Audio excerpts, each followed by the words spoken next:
so excited that you came around to visit us in Winnipeg, and the Jobi Club is so pleased to have you. One question that out of the three that we're going to ask is how he plans to include immigrants in as part of the think tanks, especially when implementing certain economic policies. He has beautiful economic policies that will help to build a city and build Canada as a whole. So over to you, sir. Well, thanks. It's a great privilege to be with you. Look, Canada has to be welcoming to newcomers. Right now, the gatekeepers in our society are shutting out immigrants, right? Gatekeepers blocking construction of new homes.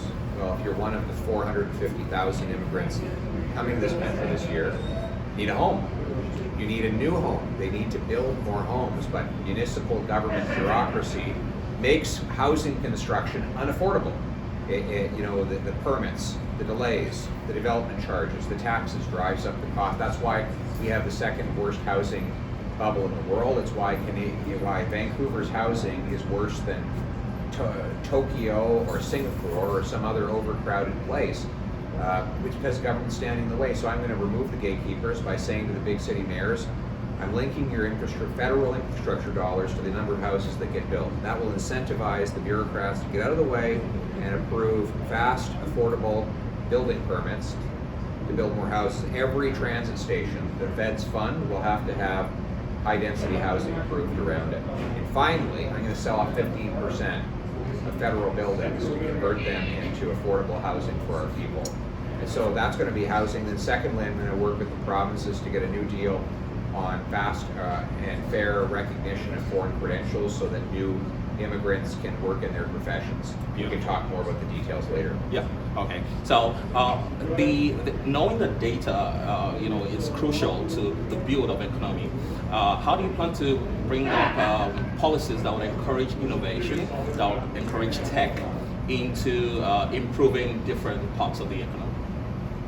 Well, I think on tech, here's the situation on tech right now. Canada spends an enormous amount of money on R&D. I think we spend more money on R&D, if you include the government subsidies, on R&D than any of the other OECD countries. However, when governments fund all the R&D, develop IP, what happens? The IP becomes profitable. And the company says, we're going to take this IP to another place in the world and earn the profits there with lower taxes.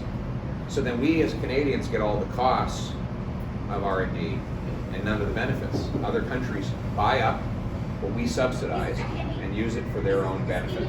I want to keep the R&D and the IP that it generates here in Canada by making this one of the most tax-effective places to earn investment income on brand new, groundbreaking technology. I also want to stop giving federal government subsidies to intellectual property that's just being taken away from our country and given to someone else. If someone wants to sell their they wants to take a government handout to develop a new technology, they should keep it here. If they sell it abroad, they should pay back the money they took from the government. So bring it home to Canada. Look what Ireland did. Ireland used to be poor. Yep. Ireland now has one of the most technologically advanced countries on earth. Their GDP per capita is 70% higher than Canada's. Why? They lowered taxes, got rid of the red tape, protected intellectual property, and they made themselves a tech hub. Same thing is true of Israel, the startup nation. We can do what they've done, and I'm going to make it happen. So for businesses and new Canadians that would like to buy businesses or contribute into the economy of the country, at times we get complaints that they get to meet gatekeepers, they apply on Merck's, existing bidding sites like Merck's, Biddingo, Bonfire, and they get there, and then part of the criteria, for example, say, oh, I want to work with the federal government, and then the same federal government is saying, oh, okay, the criteria is an experience in working with the federal government. So they're just at crossroads, and then, so how do we plan to get that off? Well, it's kind of like chicken and egg. If you don't have any experience with the government, then you can't get a contract. If you can't get a contract, you can't get the experience with the government, right?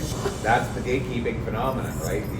entrenched interests that already are inside the walls of the castle want to keep the gates closed so no one else can come in. Yeah. And that's what I'm trying to change. We should open it up to competition, because that's good for taxpayers. Good. If more competitors fighting for the business, then we'll get better bids, which means higher quality and better prices.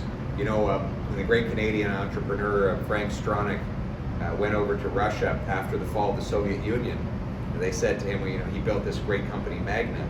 He said, Frank, how did you build this company? Why can't we build these things here? He said, well, because in the Soviet Union, you know, the only two things you were good at were military and Olympics. and he said, you know, those two things have in common. They're the only two things in the Soviet Union that required competition. Wow. Right? Everything else in the Soviet Union was just controlled by the government. And when you have no competition, you have no progress. So you've got to blow open the gates and have the competition so that all the best competitors can come in and prove their worth and do great things. Those are brilliant answers from Honorable Pierre. And then watch out, the Conservative Party has taken over. And when it's time to vote, make sure you come out and vote. Thank you so much. Thank you very much for what you're doing to spread the message. Yes. Let's get out there, bring in more people, go forth and multiply. We've got a very bright future in this country. I'm extremely optimistic about Canada's future, especially with people like you. So many blessings. Now let's bring it home. Yeah. Thank you. All right. Yeah. Okay.